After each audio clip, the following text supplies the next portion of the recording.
In 1989, the Socialist Federal Republic of Yugoslavia was falling apart, for various reasons that are better left for later.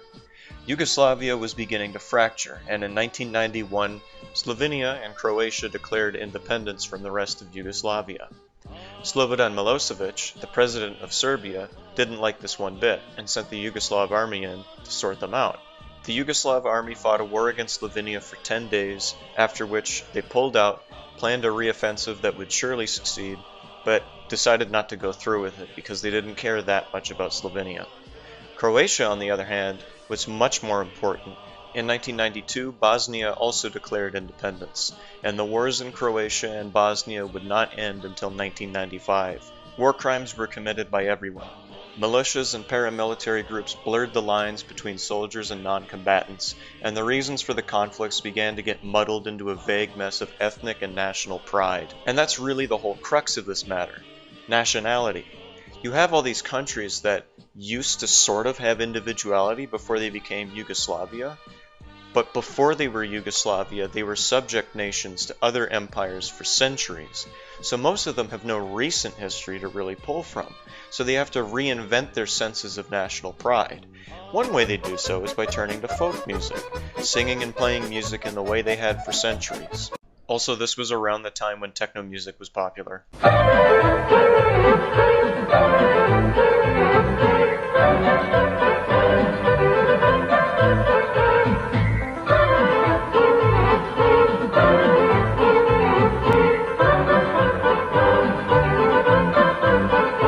This is turbo folk.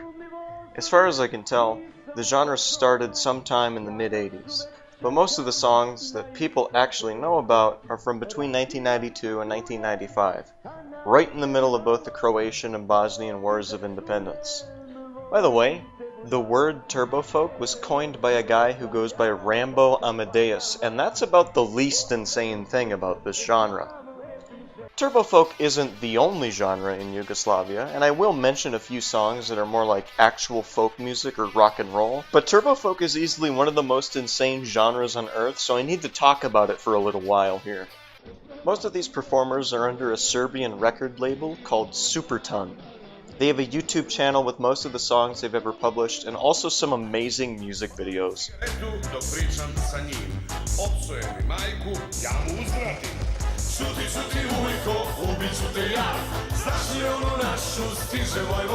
Serbia, Bosnia, and Croatia all have their own unique style of turbo folk. Serbian turbo folk in general uses a lot of accordions or harmoniki. Songs are often sung with lots of sustained notes and ululation, sort of like Greek singing. The subject matter of Serbian turbo folk is usually about being at war with a certain country, how they don't like a certain country, how Serbians are some sort of heavenly people, or just about being alcoholics. Bosnian turbo folk varies wildly, from like Western style electric guitar and rock and roll to like very Eastern Turkish baglamas and like Islamic prayer chants with some simple percussion. The subject matter of Bosnian turbo folk is usually about God or being Muslims, or how Bosnia is the greatest, or how everybody loves Bosnia and nobody will take Bosnia from us because we love Bosnia so much, and our love for Bosnia will stop anyone from taking Bosnia from us. I love Bosnia. And Croatian music. I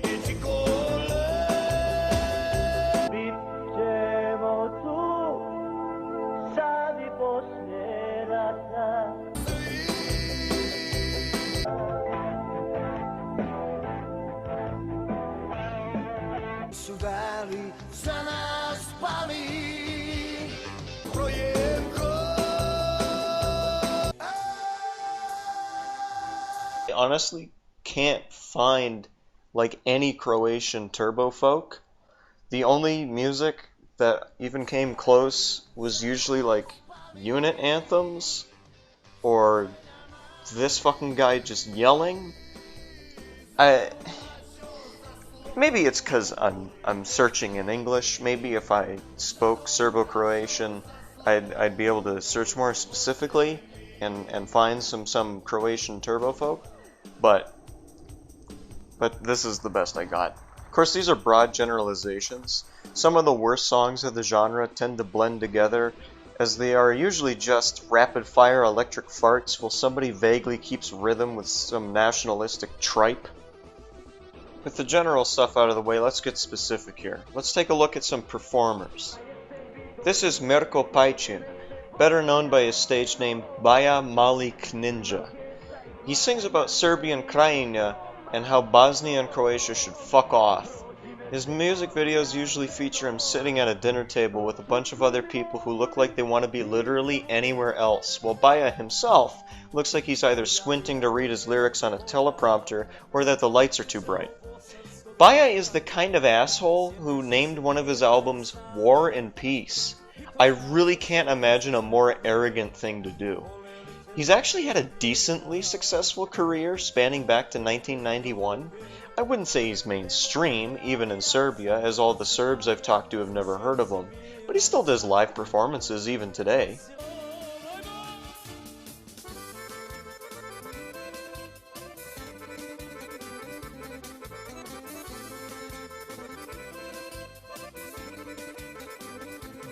He's also a pretty blatant plagiarist, as he's stolen melodies from lots of different artists, including the Rolling Stones.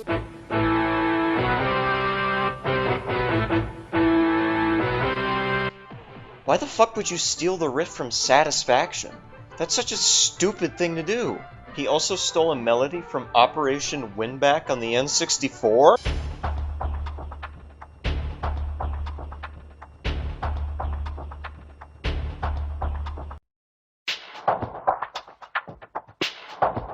Please, somebody tell me, is this just a default hardware or software setting on an old keyboard or program from the early 2000s? Or did he actually steal this from an N64 game? Please, somebody let me know. Also, the album cover that song is from looks like he's riding a motorcycle to get away from his ugly face. Baja's songs, to his credit, are not all about the wars or about nationalism. A fair amount are just about gambling, alcoholism, and generally being a loser. So, Baja is a pretty good artist, 6 out of 5. Next, we've got Dino Merlin, whose real name is impossible to pronounce. Edin Dervishalidovic? Dervishalidovic? Dino comes from Sarajevo, the capital of Bosnia. Dino Merlin has stolen so much music that I'd have to make an entire video series detailing all of his instances of plagiarism.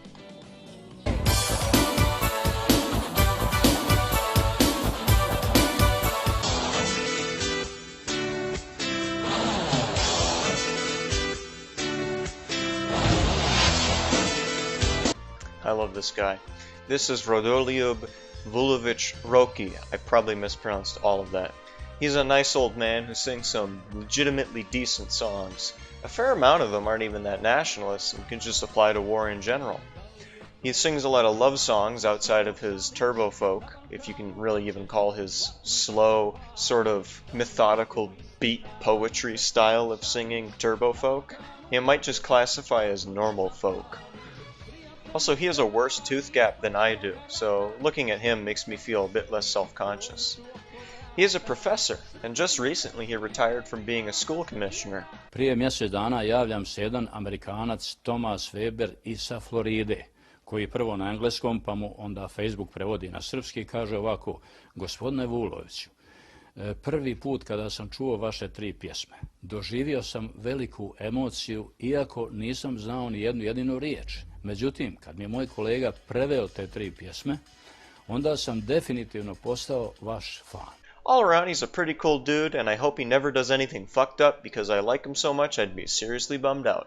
Originally, I was going to analyze 3 songs, but 2 of them had to be cut, so without any further ado, here is one song, Oi Alia Alio. The song opens up on a lazy repeating note that's then followed by synthesized farts and shitty guitars.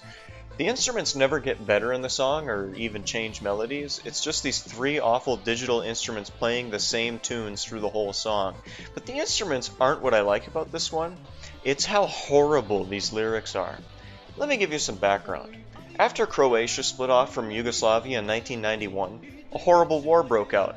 Bosnia wanted to avoid that, so they split off from Yugoslavia the following year. causing a horrible war to break out.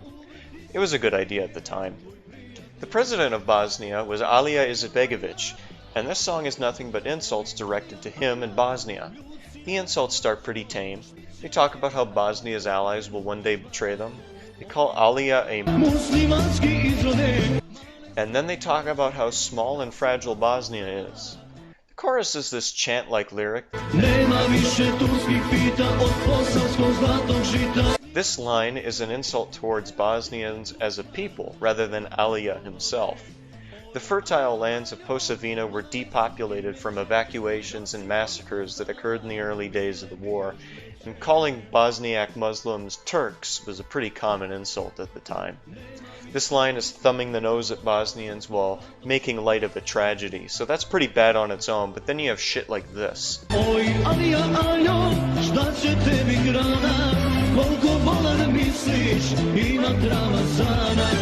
I mean, this is just vile.